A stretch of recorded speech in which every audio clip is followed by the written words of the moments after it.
very large, about the size of a 5-bedroom house. I think it's a lot bigger than that. I mean, it is really big. I can work for an entire morning in one module and not see anybody else for half a day because we're all working in different parts of the station. Over.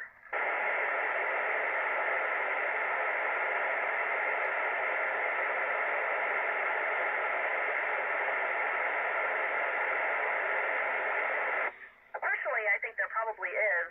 It's just going to be a matter of time before we discover that and find that, and we're kind of taking the first step now by living and working in low Earth orbit, and then eventually venturing out towards Mars and even farther.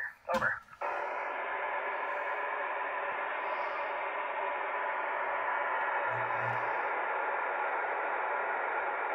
Yeah, I think the hardest moment, actually, with all the training we do, because a lot of it is overseas, is leaving our family each time. And that isn't the answer you expected to hear, but it's we spend about 60% of the time away from home, and so the constant going back and forth and being away from your family, even though you're doing a lot of really neat things, especially training in the Soyuz vehicle and on the space station systems, it's still difficult.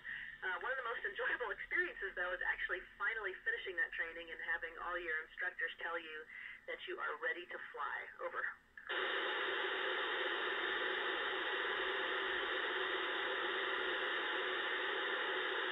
So the food up here is actually pretty good. We have a wide variety. The only thing is it is pretty mushy. We don't get a lot of texture because a lot of our food are similar to what the military eats, kind of in sealed packets that are shelf stable and can last for long periods of time.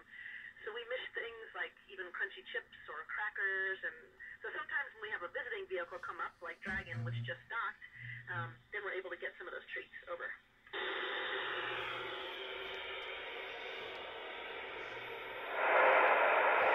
Absolutely. I was watching shuttle launches as a child, when I was really about 7 or 8 years old, and kind of made the decision then. I didn't know what path I would take to get there, but it eventually all worked out. Over.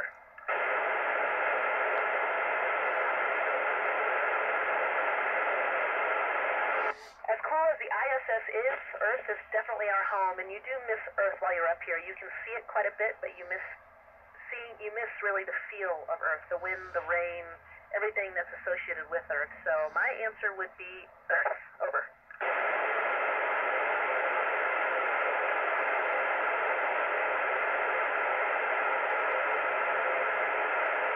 So we've actually grown a lot of plants up here so far.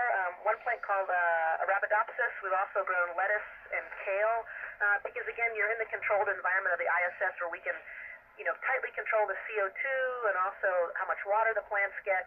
These are very small growths at this time. It would be really neat to see if we could get much larger areas to grow plants in the future. Over.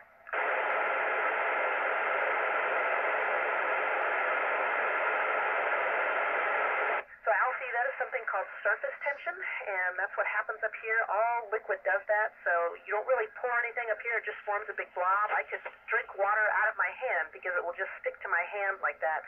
Interestingly, that also happens if you get a small cut on your finger. The blood just forms a small blob on your finger and doesn't really drain anywhere. So it's very interesting to watch how fluids act up here in microgravity. Over.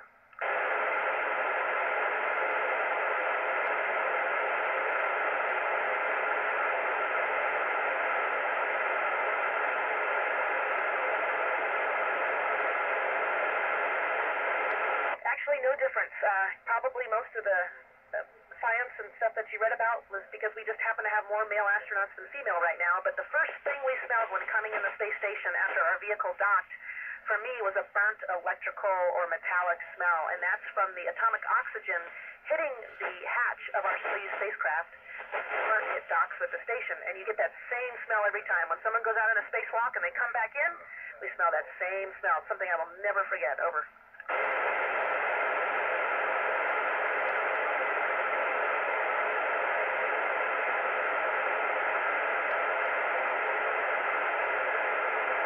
I think we're going to have large habitats where we're able to plant, almost like greenhouses, where we're able to dedicate that space to just growing plants and vegetables and trees and flowers. The Martian atmosphere and certainly the soil is not very habitable. Could we adapt that soil by adding nutrients? Possibly, and that's some of the stuff we're studying up here in the space station right now. Over.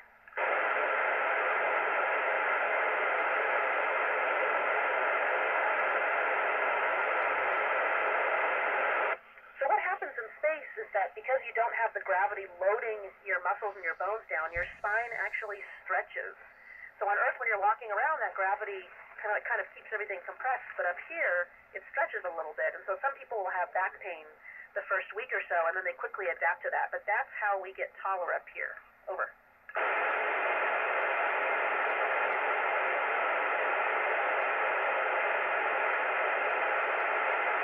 Yes, it is. It is very bright up here, especially if you're looking outside the cupola as the sun comes over the Earth. It's one of the most beautiful things you will ever see. But you almost can't stay in the cupola without sunglasses on because you feel the warmth of the sun and certainly the brightness. Over.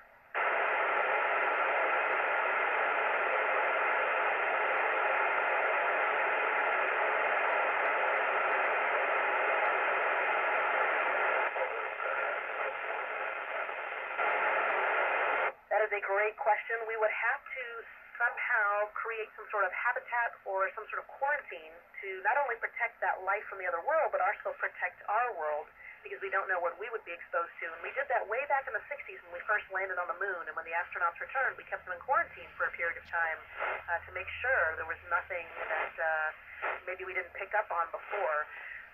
But certainly it's something we'll have to look at because I think it's important, but any other indigenous life on something as well. Okay.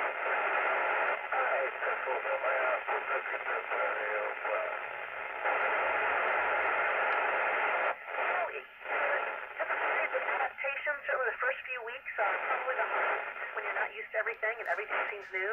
But by month 2, I think it's pretty well deep adapted. And certainly pretty normal by month 3. We've been up here for a little over 6 months now.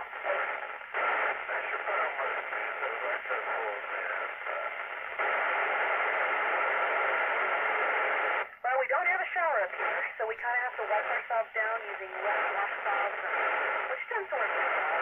Here, I've got long hair, and that can be a little difficult up here, so I honestly only wash my hands a couple times a week up here because it takes so long and it does use up a lot of water. We brush our teeth every morning, wash our faces, and actually a very short hygiene routine.